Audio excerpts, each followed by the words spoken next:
पांचों पांडव माता कुंती के साथ वारणावत के लिए चल पड़े। उनके हस्तिनापुर छोड़कर वारणावत जाने की खबर पाकर नगर के लोग उनके साथ हो लिए। बहुत दूर जाने के बाद युधिष्ठिर का कहा मानकर नगरवासियों को लौट जाना पड़ा। दुर्योधन के षड्यंत्र और उससे बचने का उपाय विदुर ने युधिष्ठिर को इस तरह गुड़ भाषा में सिखा दिया था कि जिससे दूसरे लोग समझ ना सके। वारणावत के लोग पांडवों के आगमन की खबर पाकर बड़े खुश हुए और उनके वहां पहुंचने पर उन्होंने बड़े ठाठ से उनका स्वागत किया। जब तक लाख का भवन बनकर तैयार हुआ, पांडव दूसरे घरों में रहते रहे, जहां पुरोचन ने पहले से ही उनके ठहरने का प्रबंध कर रखा था। लाख का भवन बनकर तैयार हो गया तो पुरोचन उन्हें उसमें ले गया। भवन में प्रवेश करते ही युधिष्ठिर ने उसे खूब ध्यान से देखा। विदुर की बातें उन्हें याद थी।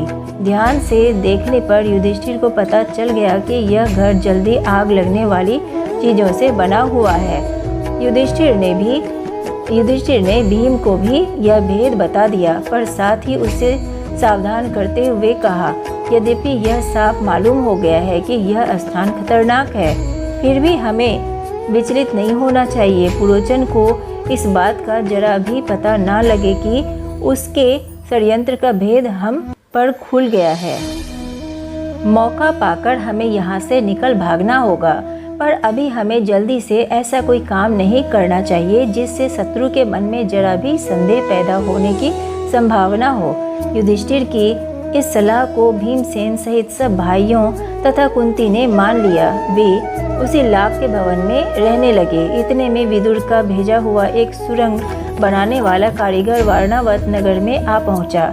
उसने एक दिन पांडवों को अकेले में पाकर उन्हें अपना परिचय देते हुए कहा, आप लोगों की भलाई के लिए हस्तिनापुर से रवाना होते समय विदुर ने युधिष्ठिर से सांकेतिक भाषा में जो कुछ कहा था वह बात मैं जानता हूँ। यही मेरे सच्चे मित्र होने का सबूत है। आप मुझ पर भरोसा रखें, मैं आप लोगों की रक्षा का प्रबंध करने के लिए आया हूँ। इसके बाद वह कारीगर महल में पहुँच गया और गुप्त रूप से कुछ दिनों में ही उसमें एक सुरंग बना दी। इस रास्ते से पांडव महल के अंदर से नीचे ही नीचे चार दीवारी और गहरी खाई को लांघकर सुरक्षित बेखटके बाहर निकल सकते थे। यह काम इतने गुप्त रूप से और इस खूबी से हुआ कि पुरोचन को अंत तक इस बात की खबर ना होने पाई। पुरोचन ने लाख के भवन के द्वार पर ही अपने रहने के लिए स्थान बनवा लिया था। इस कारण पांडवों को भी सारी रात हथियार लेकर चौकन्ने रहना पड़ता था। एक दिन पुरोचन ने सोचा कि अब पांडवों का काम तमाम करने का समय आ गया है। समझदार युधिष्ठिर उसके रंग ढंग से ताड़ गए कि वह क्या सोच रहा है। युधिष्ठिर की सलाह से माता कुंती ने उसी रात को एक बड़े भोज का प्रबंध किया। नगर के सभी लोगों को भोजन कराया गया। बड़ी धूमधाम रही, मानो कोई बड़ा उत्सव हो। खूब खा पीकर भवन के सब कर्मचारी गहरी नींद में सो गए। पुरोचन भी सो गया। आधी रात के समय भीमसेन ने भवन में कई जगह आग लगा दी और फिर पांचों भाई माता कुंती के साथ सुरंग के रास्ते अंधेरे में रास्ता टटोलते टटोलते बाहर निकल गए। भवन से बाहर वे निकले ही थे कि आग ने सारे भवन को अपनी लपटों में लपेट लिया। पुरोचन के रहने के मकान में भी आग लग गई। सारे नगर के लोग इकट्ठे हो गए और पांडवों के भवन को भयंकर आग की भेंट होते देखकर हाहाकार मचाने लगे। कौरवों के अत्याचार से जनता क्षुब्ध हो उठी और तरह तरह से कौरवों की निंदा करने लगे। लोग क्रोध बेचारी थककर चूर हो गई थी। सो महाबली भीम ने माता को उठाकर अपने कंधे पर बैठा लिया और नकुल एवं सहदेव को कमर पर ले लिया। युधिष्ठिर और अर्जुन को दोनों हाथों से पकड़ लिया और वह उस जंगली रास्ते में उन्मत्त हाथी के समान झाड़ झंझाड़ और पेड़ पौधों को इधर उधर हटाता व रौंदता हुआ तेजी से चलने लगा।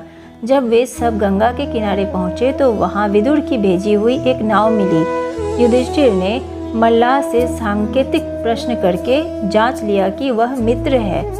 वे लोग अगले दिन शाम होने तक चलते ही रहे ताकि किसी सुरक्षित स्थान पर पहुंच जाए।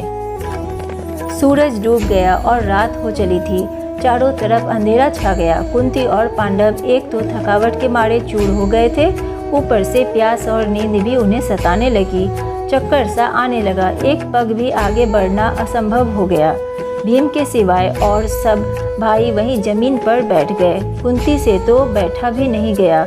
वह दिन भाव से बोली, मैं तो प्यास से मरी जा रही हूँ, अब मुझसे बिल्कुल चला नहीं जाता। धृतराष्ट्र के बेटे चाहे तो भले ही मुझे यहाँ से उठा ले जाए, मैं तो यहीं पड़ी रहूँगी। यह कहकर कुंती वहीं जमीन पर गिरकर बेहोश हो गई। माता और भाइयों का यह हाल देखकर क्षोभ के मारे भीमसेन का हृदय दग्ध हो उठा। वह उस भयानक जंगल में बेधड़क घुस गया और इधर उधर धूम-धाम कर उसने एक जलाशय का पता लगा लिया। उसने पानी लाकर माता व भाइयों की प्यास बुझाई। पानी पीकर चारों भाई और माता कुंती ऐसे सोए कि उन्हें अपनी सुध बुध तक न रही। अकेला भीमसेन मन ही मन कुछ सोचता हुआ चिंतित भाव से बैठा रहा। पांचों भाई माता कुंती को लिए अनेक विघ्न बाधाओं का सामना करते और बड़ी मुसीबतें झेलते हुए उस जंगली रास्ते में आगे बढ़ते ही चले गए। वे कभी माता को उठाकर तेज चलते, कभी थके मांदे बैठ जाते, कभी एक दूसरे से होड़ लगाकर रास्ता पार करते। वे ब्राह्मण ब्रह्मचारियों का वेश धरकर एक चक्रा नगरी में जाकर एक ब्राह्मण के घर में रहने लगे। माता कुंती के साथ पांचों पांडव एक चक्रा नगरी में भिक्षा मांगकर अपनी गुजर करके दिन बिताने लगे। भिक्षा के लिए जब पांचों भाई निकल जाते तो कुंती का जी बड़ा बेचैन हो उठता था। वह बड़ी चिंता से उनकी बाट जोहती रहती। उनके लौटने में जरा भी देर हो जाती तो कुंती के मन में तरह तरह की आशंकाएं उठने लगती थी। पांचों भाई भिक्षा में जितना भोजन लाते कुंती उसके 2 हिस्से कर देती। एक हिस्सा भीमसेन को दे देती और बाकी आधे में से 5 हिस्से करके चारों बेटे और खुद खा लेती थी। तिस पर भी भीमसेन की भूख नहीं मिटती थी। हमेशा ही भूखा रहने के कारण वह दिन पर दिन दुबला होने लगा। भीमसेन का यह हाल देखकर कुंती और युधिष्ठिर बड़े चिंतित रहने लगे। थोड़े से भोजन से पेट ना भरता था, सो भीमसेन ने एक कुम्हार से दोस्ती कर ली। उसने मिट्टी आदि खोदने में मदद करके उसको खुश कर लिया। कुम्हार भीम से बड़ा खुश हुआ और एक भारी हांडी बनाकर उसको दी। भीम उसी हांडी को लेकर भिक्षा के लिए निकलने लगा। उसका विशाल शरीर और उसकी वह विलक्षण हांडी देखकर बच्चे तो हंसते हंसते लोटपोट हो जाते। एक दिन चारों भाई भिक्षा के लिए गए।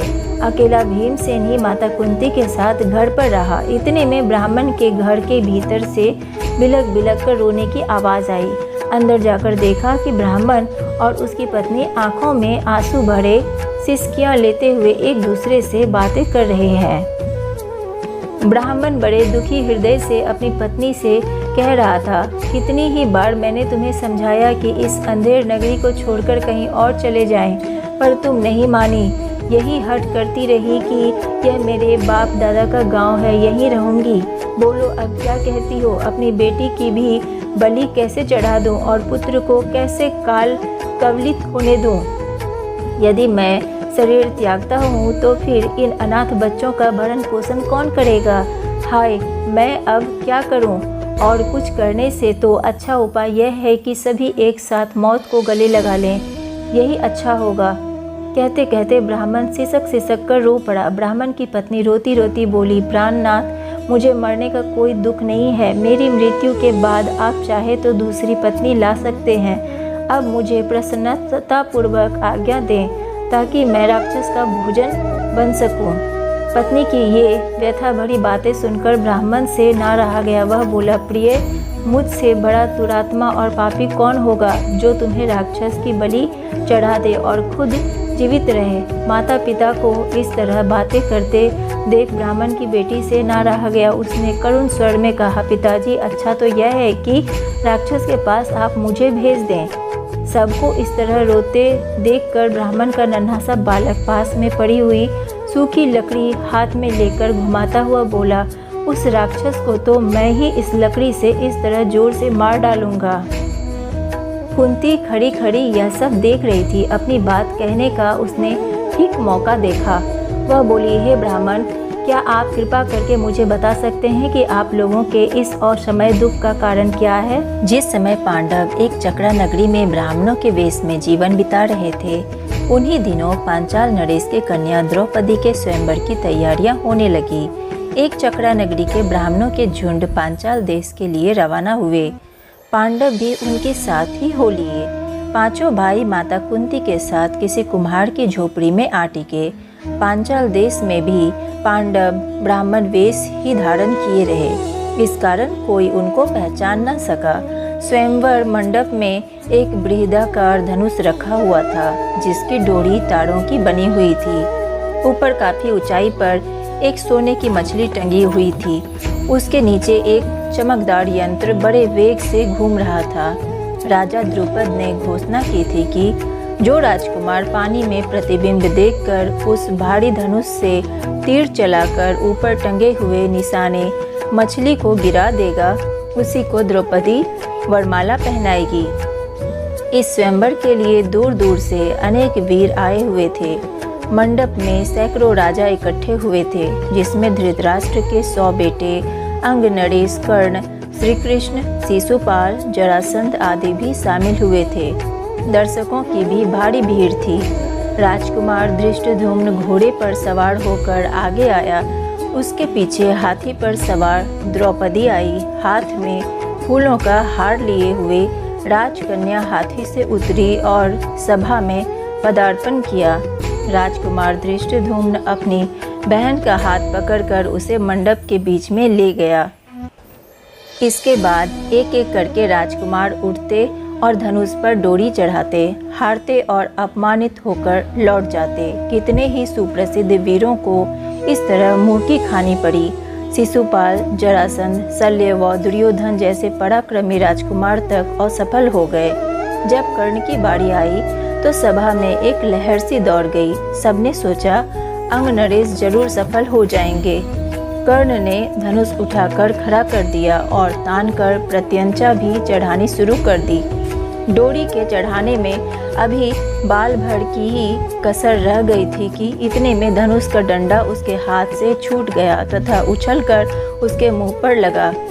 अपनी चोट सहलाता हुआ कर्ण अपनी जगह पर जा बैठा। इतने में उपस्थित ब्राह्मणों के बीच से एक तरुण उठ खड़ा हुआ। ब्राह्मणों की मंडली में ब्राह्मण वेशधारी अर्जुन को यूं खड़ा होते देखकर सभा में बड़ी हलचल मच गई। लोगों में तरह तरह की चर्चा होने लगी। तब अर्जुन ने धनुष हाथ में लिया और उस पर डोरी चढ़ा दी। उसने धनुष पर तीर चढ़ाया और आश्चर्यचकित लोगों को मुस्कुराते हुए देखा। लोग उसे देख रहे थे। उसने और देरी ना करके तुरंत एक के बाद एक 5 बाण उस घूमते हुए चक्र में मारे और हजारों लोगों के देखते देखते निशाना टूटकर नीचे गिर पड़ा। सभा में कोलाहल मच गया, बाजे बज उठे। उस समय राजकुमारी द्रौपदी की शोभा कुछ अनूठी हो गई। वह आगे बढ़ी और सकुचाते हुए प्रसन्नतापूर्वक ब्राह्मण वेश में खड़े अर्जुन को वरमाला पहना दी। माता को यह समाचार सुनाने के लिए युधिष्ठिर, नकुल और सहदेव तीनों भाई मंडप से उठकर चले गए, परंतु भीम नहीं गया। उसे भय था कि निराश राजकुमार कहीं अर्जुन को कुछ कर ना बैठे। भीमसेन का अनुमान ठीक ही निकला। राजकुमारों में बड़ी हलचल मच गई। उन्होंने शोर मचाया। राजकुमारों का जोश बढ़ता गया। ऐसा प्रतीत हुआ कि भारी विप्लव मच जाएगा। यह हाल देखकर श्री कृष्ण, बलराम और कुछ राजा विप्लव मचाने वाले राजकुमारों को समझाने लगे। वे समझाते रहे और इस बीच भीम और अर्जुन द्रौपदी को साथ लेकर कुम्हार की कुटिया की ओर चल दिए। जब भीम और अर्जुन द्रौपदी को साथ लेकर सभा से जाने लगे तो द्रुपद का पुत्र धृष्टद्युम्न चुपके से उनके पीछे हो लिया। कुम्हार की कुटिया में उसने जो देखा उसके आश्चर्य की सीमा न रही। वह तुरंत लौट आया और अपने पिता से बोला, पिताजी, मुझे तो ऐसा लगता है कि ये लोग कहीं पांडव ना हो। बहन द्रौपदी उस युवक की मृगछाला पकड़े जब जाने लगी तो मैं भी उनके पीछे हो लिया। वे एक कुम्हार की झोपड़ी में जा पहुँचे। वहाँ अग्निशिखा की भांति एक तेजस्वी देवी बैठी हुई थी। वहाँ जो बातें हुई उन्हें मुझ पे विश्वास हो गया कि वह कुंती देवी ही होनी चाहिए। तब राजा द्रुपद के बुलावा भेजने पर पांचों भाई माता कुंती और द्रौपदी को साथ लेकर राजभवन पहुंचे। युधिष्ठिर ने राजा को अपना सही परिचय दे दिया। यह जानकर कि ये पांडव हैं, राजा द्रुपद फूले न समाये। उनकी इच्छा पूरी हुई। महाबली अर्जुन मेरी बेटी के पति हो गए हैं, तो फिर द्रोणाचार्य की शत्रुता की मुझे चिंता नहीं रही। यह विचार कर उन्होंने संतोष की सांस ली। माँ की आज्ञा और सबकी सम्मति से द्रौपदी के साथ पांचों पांडवों का विवाह हो गया। द्रौपदी के स्वयंवर में जो कुछ हुआ था उसकी खबर जब हस्तिनापुर पहुंची तो विदुर बड़े खुश हुए। धृतराष्ट्र के पास दौड़े गए और बोले, पांडव अभी जीवित हैं। राजा द्रुपद की कन्या को स्वयंवर में अर्जुन ने प्राप्त किया है। पांचों भाइयों ने विधि पूर्वक द्रौपदी के साथ ब्याह कर लिया है और कुंती के साथ वे सब द्रुपद के यहाँ कुशल से हैं। यह सुनकर धृतराष्ट्र हर्ष प्रकट करते हुए बोले, भाई विदुर, तुम्हारी बातों से मुझे असीम आनंद हो रहा है। राजा द्रुपद की बेटी हमारी बहू बन गई है, यह बड़ा ही अच्छा हुआ। उधर दुर्योधन को जब मालूम हुआ कि पांडवों ने लाख के घर की भीषण आग से किसी तरह बचकर और 1 बरस तक कहीं छिपे रहने के बाद अब पराक्रमी पांचाल राज की कन्या से ब्याह कर लिया है और अब वे पहले से भी अधिक शक्तिशाली बन गए हैं, तो उनके प्रति उसके मन में ईर्ष्या की आग और अधिक प्रबल हो उठी। दबा हुआ बैर फिर से जाग उठा। दुर्योधन और दुशासन ने शकुनी को अपना दुखड़ा सुनाया। मामा, अब क्या करें? अब तो द्रुपद कुमार धृष्टद्युम्न और शिखंडी भी उनके साथी बन गए हैं। उसके बाद कर्ण और दुर्योधन धृतराष्ट्र के पास गए और एकांत में उनसे दुर्योधन ने कहा, पिताजी, जल्दी ही हम ऐसा कोई उपाय करें जिससे हम सदा के लिए निश्चिंत हो सकें। धृतराष्ट्र ने कहा, बेटा, तुम बिल्कुल ठीक कहते हो, तुम ही बताओ अब क्या करना चाहिए। दुर्योधन ने कहा, तो फिर हमें कोई ऐसा उपाय करना चाहिए जिससे पांडव यहाँ आए ही नहीं, क्योंकि यदि वे इधर आए तो जरूर राज्य पर भी अपना अधिकार जमाना चाहेंगे। इस पर कर्ण को हंसी आ गई। उसने कहा, दुर्योधन, अब 1 साल बाहर रहने और दुनिया देख लेने से उन्हें काफ़ी अनुभव प्राप्त हो चुका है।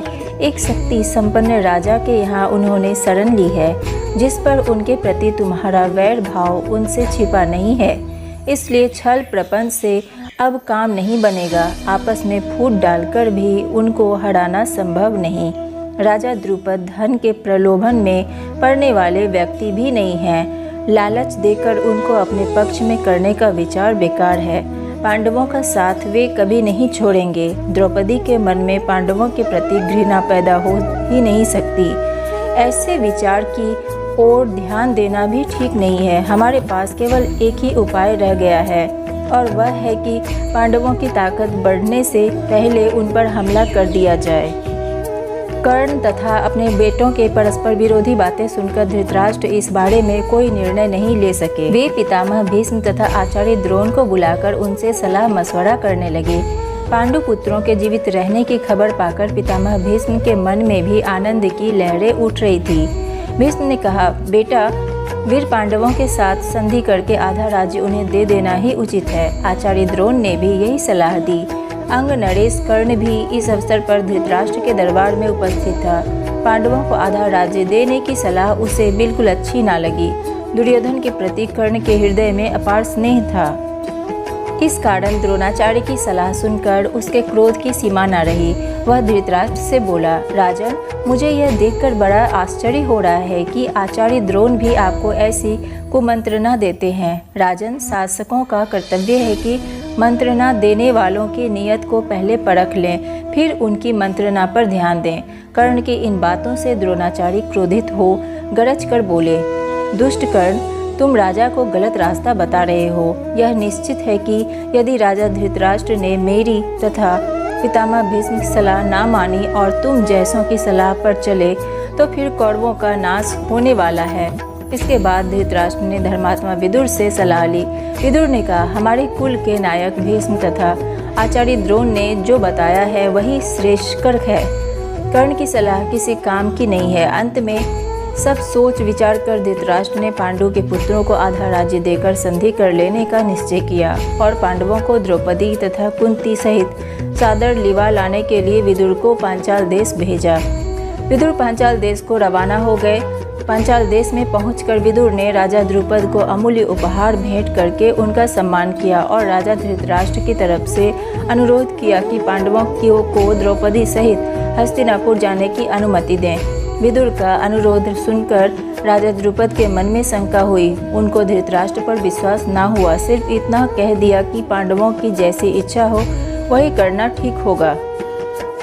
तब विदुर ने माता कुंती के पास जाकर अपने आने का कारण उन्हें बताया। कुंती के मन में भी शंका हुई कि कहीं पुत्र पर फिर कोई आफत न आ जाए। विदुर ने उन्हें समझाया और धीरज देते हुए कहा, देवी आप निश्चिंत रहें, आपके बेटों का कोई कुछ नहीं बिगाड़ सकेगा। वे संसार में खूब यश कमाएंगे और विशाल राज्य के स्वामी बनेंगे। आप सब बेखटके हस्तिनापुर चलिए। द्रुपद राजा ने भी अनुमति दे दी और विदुर के साथ कुंती और द्रौपदी समेत पांडव हस्तिनापुर को रवाना हो गए। उधर हस्तिनापुर में पांडवों के स्वागत की बड़ी धूमधाम से तैयारियां होने लगी। जैसा कि पहले ही निश्चय हो चुका था, युधिष्ठिर का यथाविधि राज्याभिषेक हुआ और आधा राज्य पांडवों के अधीन किया गया। राज्याभिषेक के उपरांत युधिष्ठिर को आशीर्वाद देते हुए धृतराष्ट्र ने कहा, बेटा युधिष्ठिर, मेरे अपने बेटे बड़े दुरात्मा हैं। एक साथ रहने से संभव है कि तुम लोगों के बीच वैर बढ़े। इस कारण मेरी सलाह है कि तुम खांडवप्रस्थ को अपनी राजधानी बना लेना और वहीं से राज करना। खांडवप्रस्थ वह नगरी है जो पुरु, नहुष एवं ययाति जैसे हमारे प्रतापी पूर्वजों की राजधानी रही है। हमारे वंश की पुरानी राजधानी खांडवप्रस्थ को फिर से बसाने का यश और श्रेय तुम्ही को प्राप्त हो। धृतराष्ट्र के मीठे वचन मानकर पांडवों ने खांडवप्रस्थ के भाग्यानवशेषों पर, जो कि उस समय तक निर्जन बन चुका था, निपुण शिल्पकारों से एक नई नगर का निर्माण कराया। सुंदर भवनों, अभेद दुर्गों आदि से सुशोभित उस नगर का नाम इंद्रप्रस्थ रखा गया। इंद्रप्रस्थ की शान एवं सुंदरता ऐसी हो गई कि सारा संसार उसकी प्रशंसा करते ना थकता था। अपनी राजधानी में द्रौपदी और माता कुंती के साथ पांचों पांडव 23 बरस तक सुखपूर्वक जीवन बिताते हुए न्यायपूर्वक राज्य करते रहे। इंद्रप्रस्थ में प्रतापी पांडव न्यायपूर्वक प्रजा पालन कर रहे थे। युधिष्ठिर के भाइयों तथा साथियों की इच्छा हुई कि अब राजसूय यज्ञ करके सम्राट पद प्राप्त किया जाए। इस बारे में सलाह करने के लिए युधिष्ठिर ने श्री कृष्ण को संदेश भेजा। जब श्री कृष्ण को मालूम हुआ कि युधिष्ठिर उनसे मिलना चाहते हैं तो तत्काल ही वह द्वारका से चल पड़े और इंद्रप्रस्थ पहुँचे। युधिष्ठिर ने श्री कृष्ण से कहा, मित्रों का कहना है कि मैं राजसूय यज्ञ करके सम्राट पद प्राप्त करूं, परंतु राजसूय यज्ञ तो वही कर सकता है जो सारे संसार के नरेशों का पूज्य हो और उनके द्वारा सम्मानित हो। आप ही इस विषय में मुझे सही सलाह दे सकते हैं। युधिष्ठिर की बात शांति के साथ सुनकर श्री कृष्ण बोले, मगध देश के राजा जरासंध ने सब राजाओं को जीतकर उन्हें अपने अधीन कर रखा है। सभी उसका लोहा मान चुके हैं और उसके नाम से डरते हैं। यहाँ तक कि शिशुपाल जैसे शक्ति संपन्न राजा भी उसकी अधीनता स्वीकार कर चुके हैं और उसकी छत्र छाया में रहना पसंद करते हैं। अतः जरासंध के रहते हुए और कौन सम्राट पद प्राप्त कर सकता है। जब महाराज उग्रसेन का ना समझ बेटा कंस जरासंध की बेटी से ब्याह करके उसका साथी बन गया था, तब मैंने और मेरे बंधुओं ने जरासंध के विरुद्ध युद्ध किया था। 3 बरस तक हम उसकी सेनाओं के साथ लड़ते रहे, पर आखिर हार गए। हमें मथुरा छोड़कर दूर पश्चिम द्वारका में जाकर नगर और दुर्ग बनाकर रहना पड़ा। आपके साम्राज्याधीश होने में दुर्योधन और कर्ण को आपत्ति ना भी हो, फिर भी जरासंध से इसकी आशा रखना बेकार है। बगैर युद्ध के जरासंध इस बात को नहीं मान सकता है जरासंध ने आज तक पराजय का नाम तक नहीं जाना है। ऐसे अजय पराक्रमी राजा जरासंध के जीते जी आप राजसूय यज्ञ नहीं कर सकेंगे। उसने जो राजे महाराजे बंदी गृह में डाल रखे हैं, किसी न किसी उपाय से पहले उन्हें छुड़ाना होगा। जब ये हो जाएगा तभी राजसूय यज्ञ करना आपके लिए साध्य होगा। श्री कृष्ण की ये बातें सुनकर शांति प्रिय राजा युधिष्ठिर बोले, आपका कहना बिल्कुल सही है। इस विशाल संसार में कितने ही राजाओं के लिए जगह है, कितने ही नरेश अपने अपने राज्य का शासन करते हुए इसमें संतुष्ट रह सकते हैं। आकांक्षा वह आग है जो कभी बुझती नहीं है। इसलिए मेरी भलाई इसी में दिखती है कि साम्राज्याधीश बनने का विचार छोड़ दूं और जो है उसी को लेकर संतुष्ट रहूं। युधिष्ठिर की यह विनयशीलता भीमसेन को अच्छी ना लगी। उसने कहा, श्री कृष्ण की नीति कुशलता, मेरा शारीरिक बल और अर्जुन का शौर्य एक साथ मिल जाने पर कौन सा ऐसा काम है जो हम नहीं कर सकते। यदि हम तीनों एक साथ चल पड़े तो जरासंध की शक्ति को चूर करके ही लौटेंगे। आप इस बात की शंका ना करें। यह सुनकर श्री कृष्ण ने कहा, यदि भीम और अर्जुन सहमत हो तो हम तीनों एक साथ जाकर उस अन्यायी की जेल में पड़े हुए निर्दोष राजाओं को छुड़ा सकेंगे। परंतु युधिष्ठिर को यह बात ना जची। उन्होंने कहा, मैं तो कहूँगा कि जिस कार्य में प्राणों पर बन जाने की संभावना हो उसके विचार तक को छोड़ देना ही अच्छा होगा। यह सुनकर वीर अर्जुन बोल उठा, यदि हम यशस्वी भरत वंश की संतान होकर भी कोई साहस का काम ना करे तो धिक्कार है हमें और हमारे जीवन को, जिस काम को करने की हम में सामर्थ्य है। भाई युधिष्ठिर क्यों समझते हैं कि उसे हम ना कर सकेंगे। श्री कृष्ण अर्जुन की इन बातों से मुग्ध हो गए। बोले, धन्य हो अर्जुन, कुंती के लाल अर्जुन से मुझे यही आशा थी। जब जरासंध के साथ युद्ध करने का निश्चय हो गया तो श्री कृष्ण और पांडवों ने अपनी योजना बनाई। श्री कृष्ण, भीमसेन और अर्जुन ने वल्कल पहन लिए, हाथ में कुशा ले ली और व्रती लोगों का सा वेश धारण करके मगध देश के लिए रवाना हो गए। राह में सुंदर नगरों तथा गांवों को पार करते हुए वे तीनों जरासंध की राजधानी में पहुँचे। जरासंध ने कुलीन अतिथि समझकर उनका बड़े आदर के साथ स्वागत किया। जरासंध के स्वागत का भीम और अर्जुन ने कोई जवाब नहीं दिया। वे दोनों मौन रहे। इस पर श्री कृष्ण बोले, मेरे दोनों साथियों ने मौन व्रत लिया हुआ है, इस कारण अभी नहीं बोलेंगे। आधी रात के बाद व्रत खुलने पर बातचीत करेंगे। जरासंध ने इस बात पर विश्वास कर लिया और तीनों मेहमानों को यज्ञशाला में ठहराकर महल में चला गया।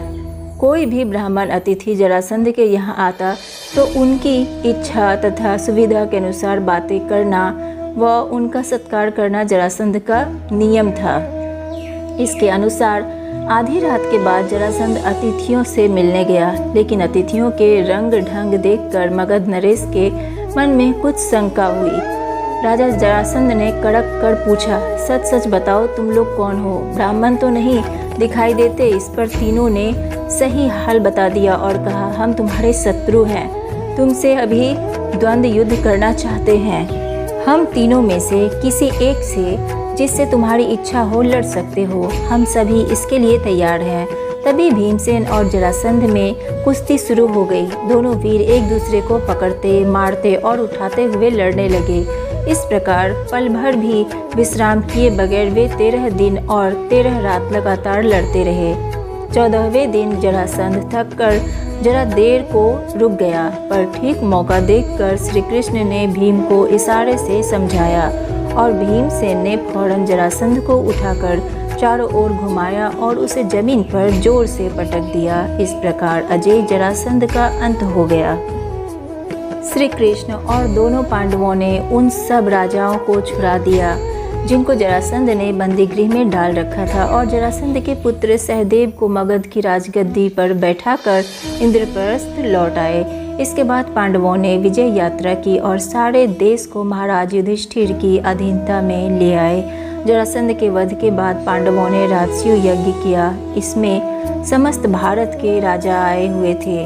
जब अभ्यागत नरेशों का आदर सत्कार करने की बारी आई तो प्रश्न उठा कि अग्र पूजा किसकी हो। सम्राट युधिष्ठिर ने इस बारे में पितामह भीष्म से सलाह ली। वृद्ध भीष्म ने कहा कि द्वारकाधीश श्री कृष्ण की पूजा पहले की जाए। युधिष्ठिर को भी यह बात पसंद आई। उन्होंने सहदेव को आज्ञा दी कि वह श्री कृष्ण का पूजन करे। सहदेव ने विधिवत श्री कृष्ण की पूजा की। वासुदेव का इस प्रकार गौरवान्वित होना चेदी नरेश शिशुपाल को अच्छा नहीं लगा। वह एकाएक उठ खड़ा हुआ और ठहाका मारकर हंस पड़ा। सारी सभा की दृष्टि जब शिशुपाल की ओर गई तो वह ऊंचे स्वर में व्यंग से बोलने लगा। यह अन्याय की बात है कि एक मामूली से व्यक्ति को इस प्रकार गौरवान्वित किया जाता है। युधिष्ठिर को यूं आड़े हाथों लेने की बात शिशुपाल सभा में उपस्थित राजाओं की ओर देखकर बोला। उपस्थित राजागण, जिस दुरात्मा ने कुचक्र रचकर वीर जरासंध को मरवा डाला, उसी की युधिष्ठिर ने अग्र पूजा की। इसके बाद उसे हम धर्मात्मा कैसे कह सकते हैं? इसमें हमारा विश्वास नहीं रहा। इस तरह शब्द बाणों की बौछार कर चुकने के बाद शिशुपाल दूसरे कुछ राजाओं को साथ लेकर सभा से निकल गया। राजाधिकार युधिष्ठिर नाराज हुए राजाओं के पीछे दौड़े गए और अनुनय विनय करके उन्हें समझाने लगे। युधिष्ठिर के बहुत समझाने पर भी शिशुपाल नहीं माना। उसका हठ और घमंड बढ़ता गया। अंत में शिशुपाल और श्री कृष्ण में द्वंद्व छिड़ गया, जिसमें शिशुपाल मारा गया। राजस्व यज्ञ संपूर्ण हुआ और राजा युधिष्ठिर को राजाधिराज की पदवी प्राप्त हो गई। युधिष्ठिर ने अपने भाइयों से कहा, भाइयों, युद्ध की संभावना ही मिटा देने के उद्देश्य से मैं यह शपथ लेता हूँ कि आज से 13 बरस तक मैं अपने भाइयों या किसी और बंधु को बुरा भला नहीं कहूँगा। सदा अपने भाई बंधुओं की इच्छा पर ही चलूँगा। मैं ऐसा कुछ नहीं करूँगा जिससे आपस में मनमुटाव होने का डर हो, क्योंकि मनमुटाव के कारण ही झगड़े होते हैं। इसलिए मन से क्रोध को एक बारगी निकाल दूंगा। दुर्योधन और दूसरे कौरवों की बात कभी ना टालूंगा। हमेशा उनकी इच्छा अनुसार काम करूंगा। युधिष्ठिर की बातें उनके भाइयों को भी ठीक लगी। वे भी इसी निश्चय पर पहुँचे कि झगड़े फसाद का हमें कारण नहीं बनना चाहिए। उधर युधिष्ठिर चिंतित हो रहे थे कि कहीं कोई लड़ाई झगड़ा ना हो जाए, और इधर राजस्व यज्ञ का ठाठ बाट तथा पांडवों की यश समृद्धि का स्मरण ही दुर्योधन के मन को खाए जा रहा था। वह ईर्ष्या की जलन से बेचैन हो रहा था। दुर्योधन ने यह भी देखा कि कितने ही देशों के राजा पांडवों के परम मित्र बने हुए हैं। इस सब के स्मरण मात्र से उसका दुख और भी असह्य हो उठा। पांडवों के सौभाग्य की याद करके उसकी जलन बढ़ने लगी थी। अपने महल के कोने में इसी भांति चिंतित और उदास भाव से वह एक रोज खड़ा हुआ था कि उसे यह भी पता ना लगा कि उसकी बगल में उसका मामा शकुनी आ खड़ा हुआ है। बेटा, यूं चिंतित और उदास क्यों हो रहे हो? कौन सा दुख तुमको सता रहा है? शकुनी ने पूछा। दुर्योधन लंबी सांस लेते हुए बोला, मामा, चारों भाइयों समेत युधिष्ठिर ठाठ बाट से राज कर रहा है। यह सब इन आँखों से देखने पर भी मैं कैसे शोक ना करूं? मेरा तो अब जीना ही व्यर्थ मालूम होता है। शकुनी दुर्योधन को संतावना देता हुआ बोला, बेटा दुर्योधन, इस तरह मन छोटा क्यों करते हो? आखिर पांडव तुम्हारे भाई ही तो हैं। उनके सौभाग्य पर तुम्हें जलन नहीं होनी चाहिए। न्यायपूर्वक जो राज्य उनको प्राप्त हुआ है उसी का तो उपभोग वे कर रहे हैं। पांडवों ने किसी का कुछ बिगाड़ा नहीं है। जिस पर उनका अधिकार था वही उन्हें मिला है। अपनी शक्ति से प्रयत्न करके यदि उन्होंने अपना राज्य तथा सत्ता बढ़ा ली है तो तुम जी छोटा क्यों करते हो? और फिर पांडवों की शक्ति और सौभाग्य से तुम्हारा बिगड़ता क्या है? तुम्हें कमी किस बात की है? द्रोणाचार्य, अश्वत्थामा तथा कर्ण जैसे महावीर तुम्हारे पक्ष में हैं। यही नहीं बल्कि मैं, भीष्म, कृपाचार्य, जयद्रथ, सोमदत्त सब तुम्हारे साथ हैं। इन साथियों की सहायता से तुम सारे संसार पर विजय पा सकते हो। फिर दुख क्यों करते हो? सुनकर दुर्योधन बोला, जब ऐसी बात है तो मामा जी हम इंद्रप्रस्थ पर चढ़ाई ही क्यों ना कर दें। शकुनी ने कहा, युद्ध की तो बात ही ना करो, वह खतरनाक काम है। तुम पांडवों पर विजय पाना चाहते हो तो युद्ध के बजाय चतुराई से काम लो। मैं तुमको ऐसा उपाय बता सकता हूँ जिससे बगैर लड़ाई के ही युधिष्ठिर पर सहज में विजय पाई जा सके। दुर्योधन की आंखें आशा से चमक उठी। बड़ी उत्सुकता के साथ पूछा, मामा जी आप ऐसा उपाय जानते हैं? शकुनी ने कहा, दुर्योधन, युधिष्ठिर को चौसर के खेल का बड़ा शौक है, पर उसे खेलना नहीं आता है। हम उसे खेलने के लिए न्योता दें तो युधिष्ठिर अवश्य मान जाएगा। तुम तो जानते ही हो कि मैं मांझा हुआ खिलाड़ी हूँ। तुम्हारी ओर से मैं खेलूंगा और युधिष्ठिर को हराकर उसका सारा राज्य और ऐश्वर्य बिना युद्ध के आसानी से छीनकर तुम्हारे हवाले कर दूंगा। इसके बाद दुर्योधन और शकुनी धृतराष्ट्र के पास गए। शकुनी ने बात छेड़ी, राजन देखिए तो आपका बेटा दुर्योधन शोक और चिंता के कारण पीला सा पड़ गया है। अंधे और बूढ़े धृतराष्ट्र को अपने बेटे पर अपार स्नेह था। शकुनी की बातों से वह सचमुच बड़े चिंतित हो गए। अपने बेटे को उन्होंने छाती से लगा लिया और बोले, बेटा मुझे तो कुछ समझ में ही नहीं आता कि तुम्हें किस बात का दुख हो सकता है। तुम्हारे पास ऐश्वर्य की कमी नहीं है, सारा संसार तुम्हारी आज्ञा पर चल रहा है, फिर तुम्हें चिंता काहे की? लेकिन शकुनी ने धृतराष्ट्र को सलाह दी कि चौसर के खेल के लिए पांडवों को बुलाया जाए। दोनों के इस प्रकार आग्रह करने पर भी धृतराष्ट्र ने तुरंत हाँ नहीं की। वह बोले, मुझे यह उपाय ठीक नहीं जच रहा है। मैं विदुर से भी तो सलाह कर लूँ, वह बड़ा समझदार है। मैं हमेशा से उसका कहा मानता आया हूँ। उससे सलाह कर लेने के बाद ही कुछ तय करना ठीक होगा। पर दुर्योधन को विदुर से सलाह करने की बात पसंद नहीं आई। धृतराष्ट्र बोले, जुए का खेल बैर विरोध की जड़ होता है, इसलिए बेटा मेरी तो यह राय है कि तुम्हारा यह विचार ठीक नहीं है, इसे छोड़ दो। दुर्योधन अपने हठ पर दृढ़ रहता हुआ बोला, चौसर का खेल कोई हमने तो इजाद नहीं किया है, यह तो हमारे पूर्वजों का ही चलाया हुआ है। दुर्योधन के इस तरह आग्रह करने पर आखिर धृतराष्ट्र ने घुटने टेक दिए। बेटे का आग्रह मानकर धृतराष्ट्र ने चौसर खेलने के लिए अनुमति दे दी और सभा मंडप बनाने की भी आज्ञा दे दी, परंतु विदुर से भी उन्होंने इस बारे में गुपचुप सलाह बोले, राजन सारे वंश का इससे नाश हो जाएगा। इसके कारण हमारे कुल के लोगों में आपसी मनमुटाव और झगड़े फसाद होंगे। इसकी भारी विपदा हम पर आएगी। धृतराष्ट्र ने कहा, भाई विदुर, मुझे खेल का भय नहीं है, लेकिन हम कर भी क्या सकते हैं। सो तुम ही युधिष्ठिर के पास जाओ और उसे मेरी तरफ से खेल के लिए न्योता देकर बुला लाओ। अपने बेटे पर उनका असीम स्नेह उनकी कमजोरी थी और यही कारण था कि उन्होंने बेटे की बात मानकर विदुर पांडवों के पास आए। उनको देखकर महाराज युधिष्ठिर उठे और उनका यथोचित स्वागत सत्कार किया। विदुर आसन पर बैठते हुए शांति से बोले, हस्तिनापुर में खेल के लिए एक सभा मंडप बनाया गया है जो तुम्हारे मंडप के समान ही सुंदर है। राजा धृतराष्ट्र की ओर से उसे देखने चलने के लिए मैं तुम लोगों को न्योता देने आया हूँ। राजा धृतराष्ट्र की इच्छा है कि तुम सब भाइयों सहित वहां आओ, उस मंडप को देखो और 2 हाथ चौसर भी खेल जाओ। युधिष्ठिर ने कहा, चाचा जी, चौसर का खेल अच्छा नहीं है, उससे आपस में झगड़े पैदा होते हैं। समझदार लोग उसे पसंद नहीं करते हैं, लेकिन इस मामले में हम तो आप ही के आदेश अनुसार चलने वाले हैं। आपकी सलाह क्या है? विदुर बोले, यह तो किसी से छिपा नहीं है कि चौसर का खेल सारे अनर्थ की जड़ है। मैंने तो भरसक कोशिश की थी कि इसे ना होने दूं, किंतु राजा ने आज्ञा दी है कि तुम्हें खेल के लिए न्योता दे ही आऊं, इसलिए आना पड़ा। अब तुम्हारी जो इच्छा हो करो। राजवंशों की रीति के अनुसार किसी को भी खेल के लिए बुलावा मिल जाने पर उसे अस्वीकार नहीं किया जा सकता था। इसके अलावा युधिष्ठिर को डर था कि कहीं खेल में ना जाने को ही धृतराष्ट्र अपना अपमान ना समझ ले और यही बात कहीं लड़ाई का कारण ना बन जाए। इन्हीं सब विचारों से प्रेरित होकर समझदार युधिष्ठिर ने न्योता स्वीकार कर लिया। यद्यपि विदुर ने उन्हें चेता दिया था। युधिष्ठिर अपने परिवार के साथ हस्तिनापुर पहुंच गए। नगर के पास ही उनके लिए एक सुंदर विश्राम गृह बना था। वहां ठहरकर उन्होंने आराम किया। अगले दिन सुबह नहा धोकर सभा मंडप में जा पहुंचे। कुशल समाचार पूछने के बाद शकुनी ने कहा, युधिष्ठिर खेल के लिए चौपर बिछा हुआ है, चलिए 2 हाथ खेल लें। युधिष्ठिर बोले, राजन, यह खेल ठीक नहीं है। बाजी जीत लेना साहस का काम नहीं है। जुआ खेलना धोखा देने के समान है। आप तो यह सब बातें जानते ही हैं। वह बोला, आप भी क्या कहते हैं महाराज, यह भी कोई धोखे की बात है? हाँ, यह कहिए कि आपको हार जाने का डर लग रहा है। युधिष्ठिर कुछ गर्म होकर बोले, राजन ऐसी बात नहीं है, अगर मुझे खेलने को कहा गया तो मैं ना नहीं करूँगा। आप कहते हैं तो मैं तैयार हूँ, मेरे साथ खेलेगा कौन?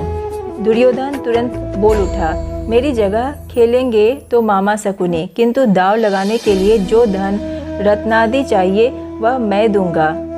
युधिष्ठिर बोले, मेरी राय यह है कि किसी एक की जगह दूसरे को नहीं खेलना चाहिए, यह खेल के साधारण नियमों के विरुद्ध है। अच्छा, तो अब दूसरा बहाना बना लिया, शकुनी ने हंसते हुए कहा। युधिष्ठिर ने कहा, ठीक है, कोई बात नहीं, मैं खेलूंगा। सारा मंडप दर्शकों से खचाखच भरा हुआ था। द्रोण, भीष्म, कृप, विदुर, धृतराष्ट्र जैसे वयोवृद्ध भी उपस्थित थे। वे उसे रोक नहीं सके थे। उनके चेहरों पर उदासी छाई हुई थी। अन्य कौरव राजकुमार बड़े चाव से खेल को देख रहे थे। पहले रत्नों की बाजी लगी, फिर सोने चांदी के खजानों की, उसके बाद रथों और घोड़ों की। तीनों दाव युधिष्ठिर हार गए। शकुनी का पासा मानो उसके इशारों पर चलता था। खेल में युधिष्ठिर बारी बारी से अपनी गायें, भेड़, बकरियां, दास, दासी, रथ, घोड़े, सेना, देश की प्रजा सब खो बैठे। भाइयों के शरीरों पर जो आभूषण और वस्त्र थे उनको भी बाजी पर लगा दिया और हार गए। और कुछ बाकी है? शकुनी ने पूछा। यह सांवले रंग का सुंदर युवक मेरा भाई नकुल खड़ा है, वह भी मेरा ही धन है, इसकी बाजी लगाता हूँ, चलो, युधिष्ठिर ने जोश के साथ कहा। शकुनी ने कहा, अच्छा तो यह बात है, तो यह लीजिए, आपका प्यारा राजकुमार अब हमारा हो गया। कहते कहते शकुनी ने पासा फेंका और बाजी मार ली। युधिष्ठिर ने कहा, यह मेरा भाई सहदेव जिसने सारी विद्याओं का पार पा लिया है, इसकी बाजी लगाना उचित तो नहीं है, फिर भी लगाता हूँ, चलो देखा जाएगा। यह चला और वह जीता। कहते हुए शकुनी ने पासा फेंका। सहदेव को भी युधिष्ठिर गवा बैठे। अब दुरात्मा शकुनी को आशंका हुई कि कहीं युधिष्ठिर खेल बंद ना कर दे। बोला, युधिष्ठिर शायद आपकी निगाह में भीमसेन और अर्जुन माद्री के बेटों से ज्यादा मूल्यवान है, सो उनको बाजी पर आप लगाएंगे नहीं। युधिष्ठिर ने कहा, मूर्ख शकुनी, तुम्हारी चाल यह मालूम होती है कि हम भाइयों में आपस में फूट पड़ जाए, सो तुम क्या जानो कि हम पांचों भाइयों के संबंध क्या हैं। पराक्रम में जिसका कोई सानी नहीं है, उस अपने भाई अर्जुन को मैं दाव पर लगाता हूँ, चलो। शकुनी यही तो चाहता था, तो यह चला। कहते हुए पासा फेंका और अर्जुन भी हाथ से निकल गया। असीम दुर्दैव मानो युधिष्ठिर को बेबस कर रहा था और उन्हें पतन की ओर बलपूर्वक लिए जा रहा था। वह बोले, राजन, शारीरिक बल में संसार भर में जिसका कोई जोड़ीदार नहीं है, अपने उस भाई को मैं दाव पर लगाता हूँ। यह कहते कहते युधिष्ठिर भीमसेन से भी हाथ धो बैठे। दुरात्मा शकुनी ने तब भी नहीं छोड़ा। पूछा, और कुछ? युधिष्ठिर ने कहा, हाँ, यदि इस बार तुम जीत गए तो मैं खुद तुम्हारे अधीन हो जाऊंगा। लो, यह जीता। कहते हुए शकुनी ने पासा फेंका और यह बाजी इस पर शकुनी सभा के बीच उठ खड़ा हुआ और पांचों पांडवों को एक एक करके पुकारा और घोषणा की कि वे अब उसके गुलाम हो चुके हैं। शकुनी को दाद देने वालों के हर्षनाद से और पांडवों के इस दुर्दशा पर तरस खाने वालों के हाहाकार से सारा सभा मंडप गूंज उठा। सभा में इस तरह खलबली मचने के बाद शकुनी ने युधिष्ठिर से कहा, एक और चीज है जो तुमने अभी हारी नहीं है, उसकी बाजी लगाओ तो तुम अपने आप को भी छुड़ा सकते हो। अपनी पत्नी द्रौपदी को तुम दाव पर क्यों नहीं लगाते? और जुए के नशे में चूर युधिष्ठिर के मुंह से निकल पड़ा, चलो अपनी पत्नी द्रौपदी की भी मैंने बाजी लगाई। उनके मुंह से यह निकल तो गया, पर उसके परिणाम को सोचकर वह विकल हो उठे कि हाँ, यह मैंने क्या कर डाला। युधिष्ठिर की इस बात पर सारी सभा में एकदम हाहाकार मच गया। जहाँ वृद्ध लोग बैठे थे उधर से धिक्कार की आवाजें आने लगी। लोग बोले, छी छी, कैसा घोर पाप है। कुछ ने आंसू बहाए और कुछ लोग परेशानी के मारे पसीने से तरबतर हो गए। दुर्योधन और उसके भाइयों ने बड़ा शोर मचाया, पर युयुत्सु नाम का धृतराष्ट्र का एक बेटा शोक सत्तम हो उठा और ठंडी आह भरकर उसने सिर झुका लिया। शकुनी ने पासा फेंककर कहा, यह लो, यह बाजी भी मेरी ही रही। बस फिर क्या था। दुर्योधन ने विदुर को आदेश देते हुए कहा, आप अभी रनवास में जाएं और द्रौपदी को यहाँ ले आएं। उससे कहें कि जल्दी आए। विदुर बोले, मूर्ख, नाहक क्यों मृत्यु को न्योता देने चला है? अपनी विषम परिस्थिति का तुम्हें ज्ञान नहीं है? दुर्योधन को यूं फटकारने के बाद विदुर ने सभासदों की ओर देखकर कहा, अपने को हार चुकने के बाद युधिष्ठिर को कोई अधिकार नहीं था कि वह पांचाल राज की बेटी को दांव पर लगाए। विदुर की बातों से दुर्योधन बौखला उठा। अपने सारथी प्रतिकामी को बुलाकर कहा, विदुर तो हमसे जलते हैं और पांडवों से डरते हैं। रनवास में जाओ और द्रौपदी को बुला लाओ। आज्ञा पाकर प्रतिकामी रनवास में गया और द्रौपदी से बोला, द्रुपद राज की पुत्री, चौसर के खेल में युधिष्ठिर आपको दांव में हार बैठे हैं। आप अब राजा दुर्योधन के अधीन हो गई हैं। राजा की आज्ञा है कि अब आपको धृतराष्ट्र के महल में दासी का काम करना है। मैं आपको ले जाने के लिए आया हूँ। सारथी ने जुए के खेल में जो कुछ हुआ था उसका सारा हाल कह सुनाया। वह प्रतिकामी से बोली, रथवान, जाकर उन हारने वाले जुए के खिलाड़ी से पूछो कि पहले वह अपने को हारे थे या मुझे। सारी सभा में यह प्रश्न उनसे करना और जो उत्तर मिले वह मुझे आकर बताओ। उसके बाद मुझे ले जाना। प्रतिकामी ने जाकर भरी सभा के सामने युधिष्ठिर से वही प्रश्न किया जो द्रौपदी ने उसे बताया था। इस पर दुर्योधन ने प्रतिकामी से कहा, द्रौपदी से जाकर कह दो कि वह स्वयं ही आकर अपने पति से यह प्रश्न कर ले।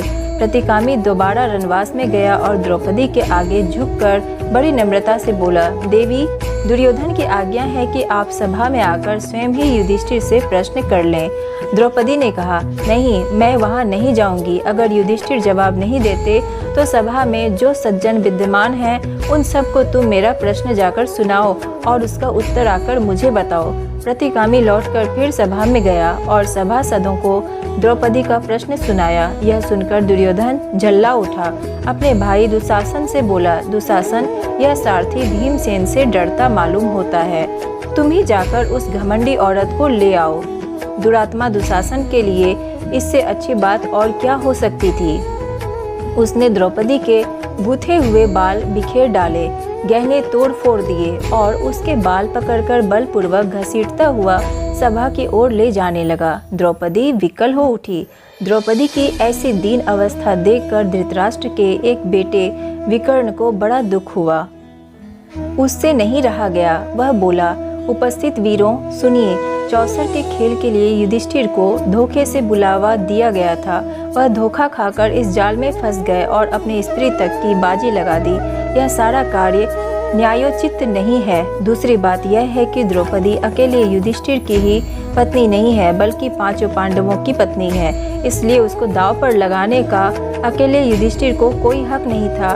इसके अलावा खास बात यह है कि एक बार जब युधिष्ठिर खुद को ही दांव में हार गए थे तो उनको द्रौपदी की बाजी लगाने का अधिकार ही क्या था। मेरी एक और आपत्ति यह है कि शकुनी ने द्रौपदी का नाम लेकर युधिष्ठिर को उसकी बाजी लगाने के लिए उकसाया था। लोगों ने चौसर के खेल के जो नियम बना रखे हैं यह उनके बिल्कुल विरुद्ध है। इन सब बातों के आधार पर मैं इस सारे खेल को नियम विरुद्ध ठहराता हूँ। मेरी राय में द्रौपदी नियम पूर्वक नहीं जीती गई है। युवक विकर्ण के भाषण से वहां उपस्थित लोगों के विवेक पर से भ्रम का पर्दा हट गया। सभा में बड़ा कोलाहल मच गया।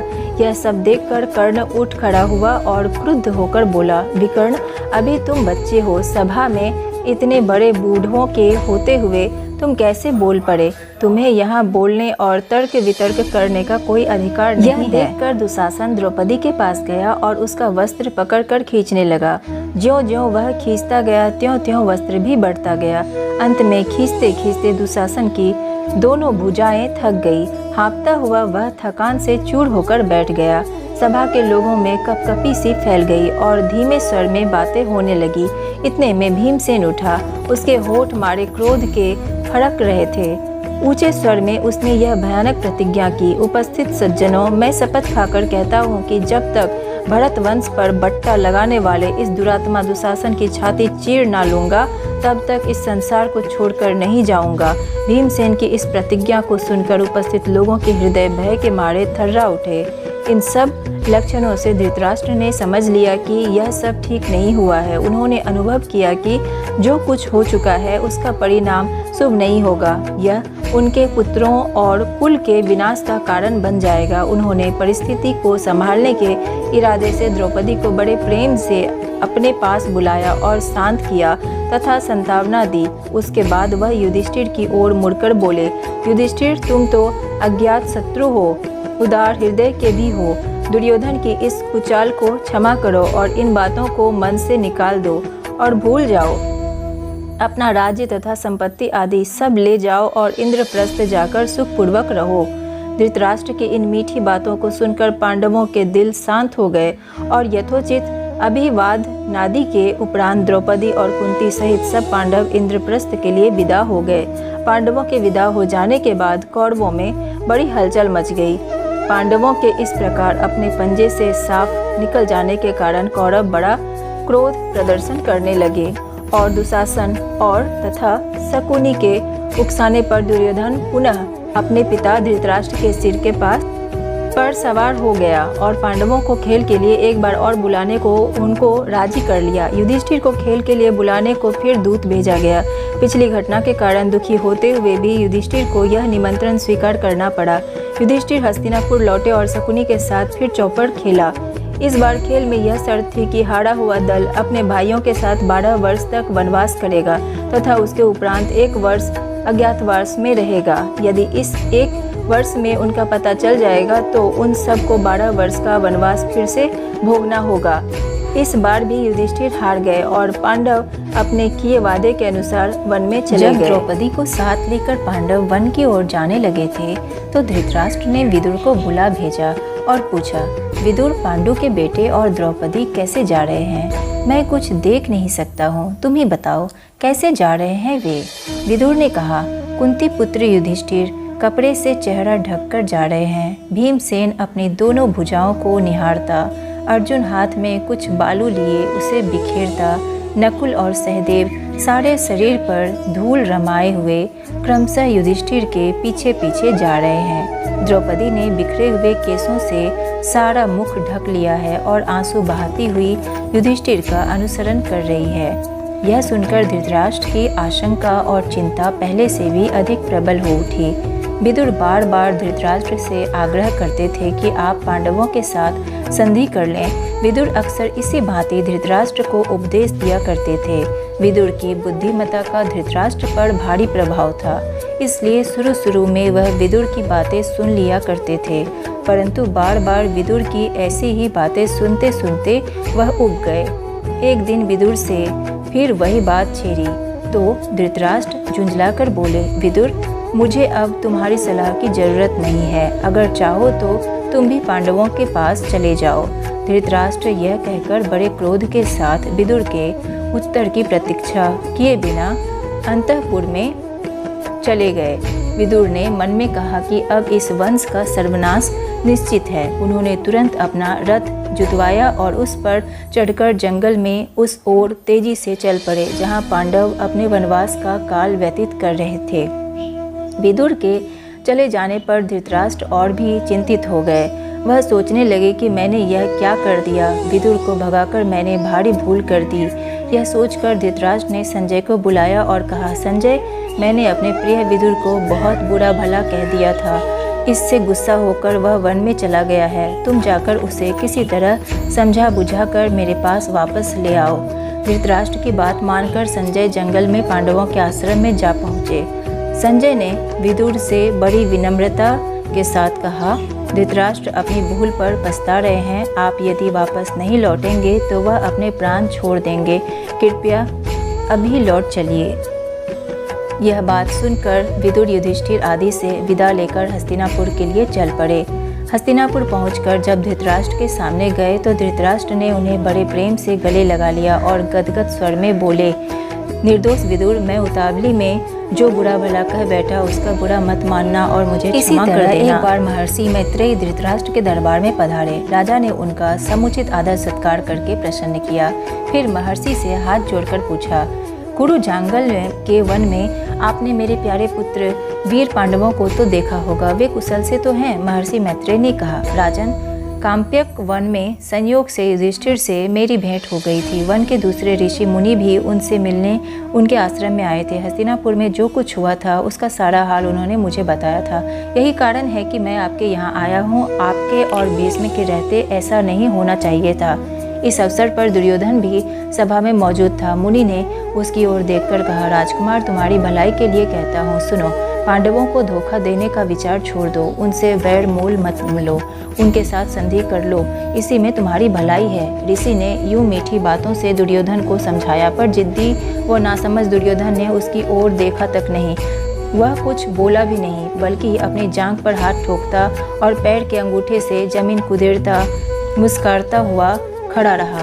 दुर्योधन की इस ढिठाई को देखकर महर्षि बड़े क्रोधित हुए। उन्होंने कहा, दुर्योधन, याद रखो, अपने घमंड का फल तुम अवश्य पाओगे। इसी बीच हस्तिनापुर में हुई घटनाओं की खबर श्री कृष्ण को लगी। उन्हें यह पता चला कि 5 पांडवों द्रौपदी समेत वन में चले गए हैं। यह खबर पाते ही वह फौरन उस वन को चल पड़े जहाँ पांडव ठहरे हुए थे। श्री कृष्ण जब पांडवों से भेंट करने के लिए जाने लगे तो उनके साथ कैकेयी, भोज और वृष्टि जाति के नेता चेदिराज, धृष्टकेतु आदि भी गए। इन लोगों के साथ पांडवों का बड़ा स्नेह संबंध था और वे उनको बड़ी श्रद्धा से देखते थे। द्रौपदी श्री कृष्ण से मिली। श्री कृष्ण को देखते ही उसकी आंखों से अविरल अश्रुधारा बह चली। बड़ी मुश्किल से वह बोली, इस तरह अपमानित होने के बाद मेरा जीना ही बेकार है, मेरा कोई नहीं रहा और आप भी मेरे ना रहे। यह कहते कहते द्रौपदी की बड़ी बड़ी आंखों से गरम गरम आंसुओं की धारा बहने लगी। वह आगे ना बोल सकी। करुण स्वर में विलाप करती हुई द्रौपदी को श्री कृष्ण ने बहुत समझाया और धीरज बंधाया। वह बोले, बहन द्रौपदी, जिन्होंने तुम्हारा अपमान किया है उन सब की लाशें युद्ध के मैदान में खून से लथपथ होकर पड़ेगी। तुम शोक ना करो, मैं वचन देता हूँ कि पांडवों की हर प्रकार से सहायता करूँगा। यह भी निश्चय मानो कि तुम सामग्री के पद को भी सुशोभित करोगी। धृतराष्ट्र ने भी बहन को सांत्वना दी और समझाते हुए कहा कि श्री कृष्ण की प्रतिज्ञा अवश्य पूरी होगी। इसके बाद श्री कृष्ण पांडवों से विदा हुए। साथ में अर्जुन की पत्नी सुभद्रा और उसके पुत्र अभिमन्यु को भी वे द्वारकापुरी लेते गए। द्रौपदी के पुत्रों को लेकर धृष्टद्युम्न पांचाल देश चला गया। सुहावना मौसम था। द्रौपदी आश्रम के बाहर खड़ी थी। इतने में एक सुंदर फूल हवा में उड़ता हुआ उसके पास आ गिरा। द्रौपदी ने उसे उठा लिया और भीमसेन के पास जाकर बोली, क्या तुम जाकर ऐसे ही कुछ और फूल ला सकोगे? यह कहती हुई द्रौपदी हाथ में फूल लिए युधिष्ठिर के पास दौड़ी गई। द्रौपदी की इच्छा पूरी करने के लिए भीमसेन उस फूल की तलाश में निकल पड़ा। चलते चलते वह पहाड़ की घाटी में जा पहुंचा, जहां केले के पेड़ों का एक विशाल बगीचा लगा हुआ था। बगीचे के बीच एक बड़ा भारी बंदर रास्ता रोके लेटा हुआ था। बंदर ने भीम की तरफ देखकर कहा, मैं कुछ अस्वस्थ हूँ, इसलिए लेटा हुआ हूँ। जरा आँख लगी थी तो तुमने आकर नींद खराब कर दी। मुझे क्यों जगाया तुमने? एक बंदर के इस प्रकार मनुष्य जैसा उपदेश देने पर भीमसेन को बड़ा क्रोध आया और बोला, जानते हो मैं कौन हूँ? मैं कुरु वंश का वीर कुंती का बेटा हूँ। मुझे रोको मत, मेरे रास्ते से हट जाओ और मुझे आगे जाने दो। बंदर बोला, देखो भाई, मैं बूढ़ा हूँ, कठिनाई से उठ बैठ सकता हूँ। ठीक है, यदि तुम्हें आगे बढ़ना ही है तो मुझे लांग कर चले जाओ। भीमसेन ने कहा, किसी जानवर को लांघना अनुचित कहा गया है, इसी से मैं रुक गया, नहीं तो मैं कभी का तुम्हें एक ही छलांग में लांग कर चला गया होता। बंदर ने कहा, भाई मुझे जरा बताना कि वह हनुमान कौन था जो समुद्र को लांग गया था। भीमसेन जरा कड़क कर बोला, क्या कहा? तुम महावीर हनुमान को नहीं जानते? उठकर रास्ता दे दो, नाहक मृत्यु को न्योता मत दो। बंदर बड़े करुण स्वर में बोला, हे वीर, शांत हो जाओ, इतना क्रोध ना करो। यदि मुझे लांघना तुम्हें अनुचित लगता हो तो मेरी इस पूंछ को हटाकर एक ओर कर दो और चले जाओ। भीमसेन ने बंदर की पूंछ एक हाथ से पकड़ ली, लेकिन आश्चर्य, भीम ने पूंछ पकड़ तो ली पर वह उससे जरा भी नहीं हिली। उठने की तो कौन कहे।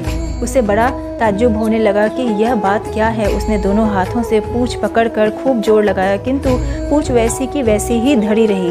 भीम बड़ा लज्जित हुआ, उसका गर्व चूर हो गया। उसे बड़ा विस्मय होने लगा कि मुझसे अधिक ताकतवर यह कौन है। भीम के मन में बलिष्ठों के लिए बड़ी श्रद्धा थी। वह नम्र हो गया, बोला, मुझे क्षमा करें, आप कौन हैं? हनुमान ने कहा, हे पांडुवीर, हनुमान मैं ही हूँ। वानर श्रेष्ठ, मुझसे बढ़कर भाग्यवान और कौन होगा जो मुझे आपके दर्शन प्राप्त हुए। कहकर भीमसेन ने हनुमान को दंडवत प्रणाम किया। मारुति ने आशीर्वाद देते हुए कहा, भीम, युद्ध के समय तुम्हारे भाई अर्जुन के रथ पर उड़ने वाली ध्वजा पर मैं विद्यमान रहूंगा, विजय तुम्हारी ही होगी। इसके बाद हनुमान ने भीमसेन को पास के झरने में खिले हुए सुगंधित फूल दिखाए। फूलों को देखते ही भीमसेन को द्रौपदी का स्मरण हो आया। उसने जल्दी से फूल तोड़े और वेग से आश्रम की ओर लौट चला। पांडवों के वनवास के दिनों में कई ब्राह्मण उनके आश्रम गए थे।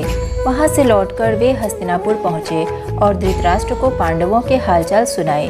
धृतराष्ट्र ने जब यह सुना कि पांडव वन में बड़ी तकलीफें उठा रहे हैं तो उनके मन में चिंता होने लगी। लेकिन दुर्योधन और शकुनी कुछ और ही सोचते थे।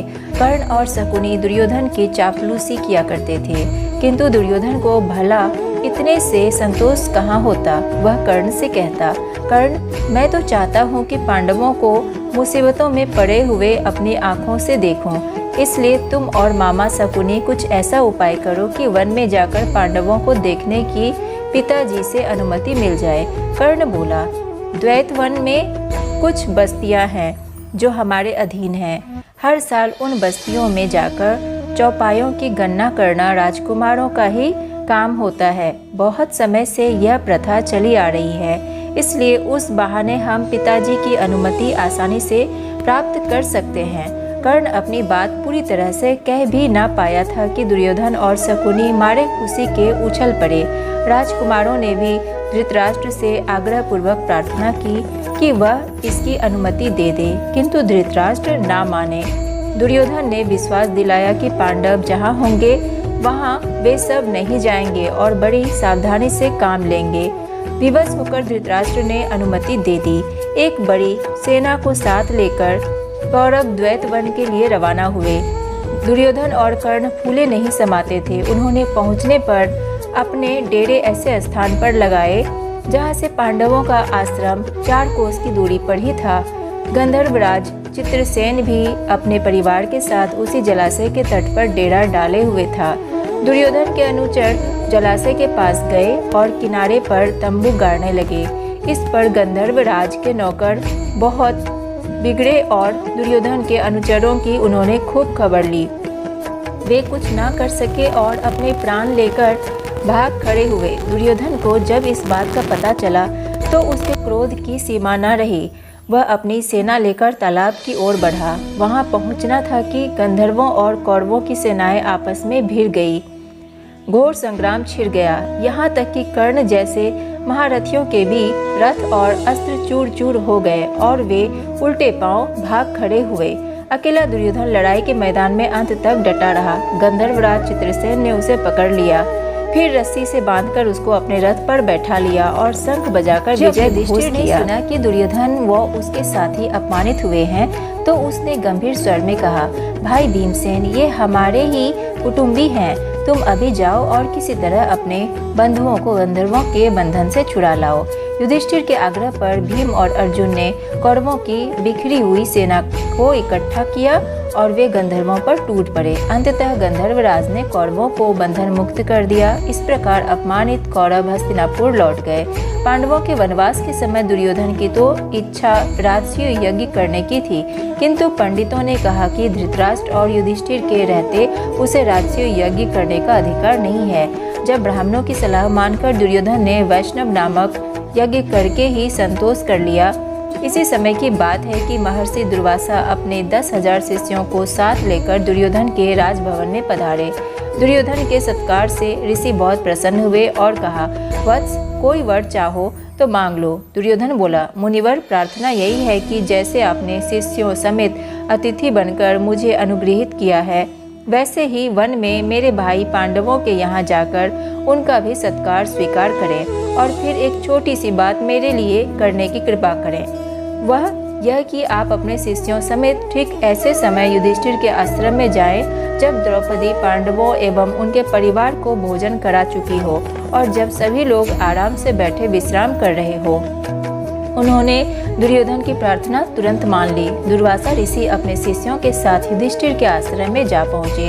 युधिष्ठिर ने भाइयों समेत ऋषि की बड़ी आवाभगत की और उनका सत्कार किया। कुछ देर बाद मुनि ने कहा, अच्छा, हम सब अभी स्नान करके आते हैं, तब तक भोजन तैयार करके रखना। कहकर दुर्वासा शिष्यों समेत नदी पर स्नान करने चले गए। वनवास के प्रारंभ में युधिष्ठिर से प्रसन्न होकर सूर्य ने उन्हें एक अक्षय पात्र प्रदान किया था और कहा था कि 12 बरस तक इसके द्वारा मैं तुम्हें भोजन दिया करूँगा। इसकी विशेषता यह है कि द्रौपदी हर रोज चाहे जितने लोगों को इस पात्र में से भोजन खिला सकेगी, परंतु सबके भोजन कर लेने पर जब द्रौपदी स्वयं भी भोजन कर चुकेगी तब इस बर्तन की यह शक्ति अगले दिन तक के लिए लुप्त हो जाएगी। जिस समय दुर्वासा ऋषि आए उस समय सभी को खिला पिलाकर द्रौपदी भी भोजन कर चुकी थी, इसलिए सूर्य का अक्षय पात्र उस दिन के लिए खाली हो चुका था। द्रौपदी बड़ी चिंतित हो उठी और कोई सहारा ना पाकर उसने परमात्मा की शरण ली। श्री कृष्ण कहीं से आ गए और सीधे आश्रम के रसोई घर में जाकर द्रौपदी के सामने खड़े हो गए। बोले, बहन कृष्णा, बड़ी भूख लगी है, कुछ खाने को दो। द्रौपदी और भी दुविधा में पड़ गई। कृष्ण बोले, जरा लाओ तो अपना अक्षय पात्र, देखें कि उसमें कुछ है भी या नहीं। द्रौपदी हड़बड़ा कर बर्तन ले आई। उसके एक छोर पर अन्न का एक कण और साग की पत्ती लगी हुई थी। श्री कृष्ण ने उसे लेकर मुंह में डालते हुए मन में कहा, यह भोजन हो, इससे उनकी भूख मिट जाए। द्रौपदी तो यह देखकर सोचने लगी, कैसी हूँ मैं कि मैंने ठीक से बर्तन भी नहीं धोया, इसलिए उसमें लगा हुआ अन्न कण और साग वासुदेव को खाना पड़ा। धिक्कार है मुझे। इस तरह द्रौपदी अपने आप को ही धिक्कार रही थी कि इतने में श्री कृष्ण ने बाहर जाकर भीमसेन को कहा, भीम, जल्दी जाकर ऋषि दुर्वासा को शिष्यों समेत भोजन के लिए बुला लाओ।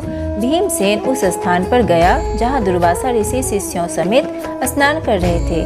नजदीक जाकर भीमसेन देखता क्या है कि दुर्वासा ऋषि का सारा शिष्य समुदाय स्नान करके भोजन भी कर चुका है।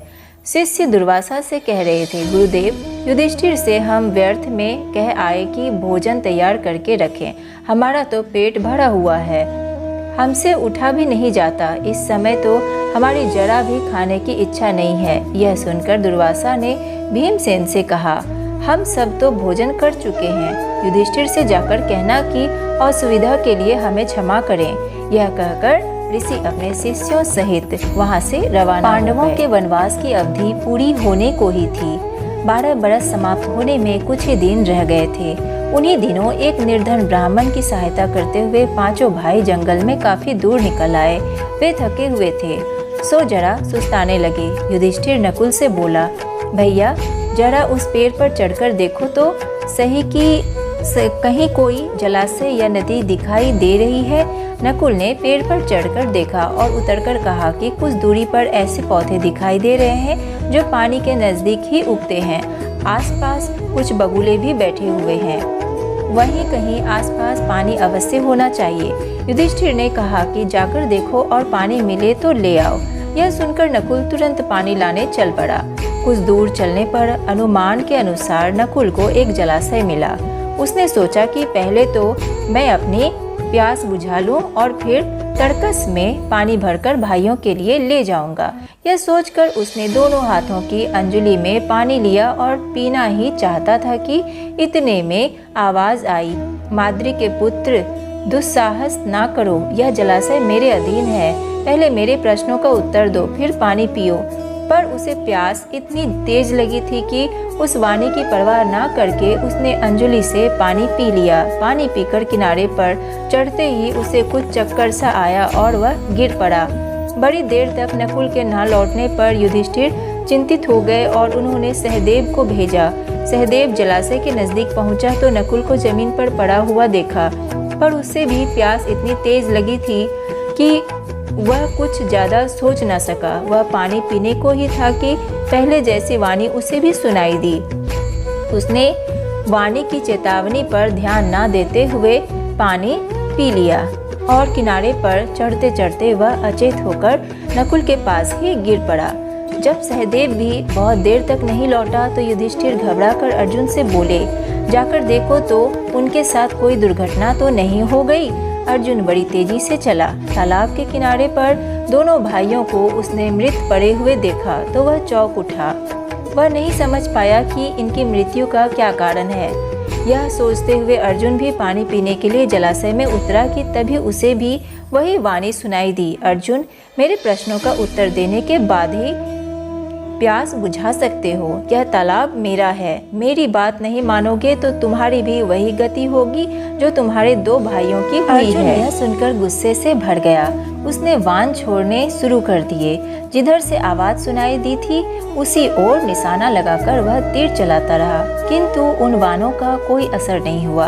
अपने वानों को बेकार होते देखकर अर्जुन के क्रोध की सीमा न रही।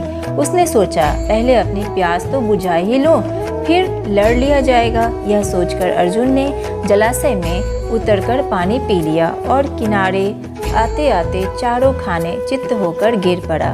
उधर बाट जोहते जोहते युधिष्ठिर बड़े व्याकुल हो उठे। भीमसेन से चिंतित स्वर में बोले, भैया भीमसेन, देखो तो अर्जुन भी नहीं लौटा। जरा तुम ही जाकर तलाश करो कि तीनों भाइयों को क्या हो गया है। युधिष्ठिर की आज्ञा मानकर भीमसेन तेजी से जलाशय की ओर बढ़ा। तालाब के किनारे पर देखा कि तीनों भाई मरे से पड़े हुए हैं। सोचा, यह किसी यक्ष की करतूत मालूम होती है, जरा पानी पी लो फिर देखता हूँ। यह सोचकर भीमसेन तालाब में उतरना ही चाहता था कि फिर वही आवाज आई, मुझे रोकने वाला तू कौन है। कहता हुआ भीमसेन बेधड़क तालाब में उतर गया और पानी भी पी लिया। पानी पीते ही अपने भाइयों की तरह वह भी वही ढीर हो गया। उधर युधिष्ठिर अकेले बैठे घबराने लगे और सोचने लगे कि बड़े आश्चर्य की बात है कि कोई भी अब तक नहीं लौटा। आखिर भाइयों को हो क्या गया? क्या कारण है कि अभी तक वे लौटे नहीं? जल की खोज में वे जंगल में इधर उधर भटक तो नहीं गए? मैं ही चलकर देखूं कि क्या बात है।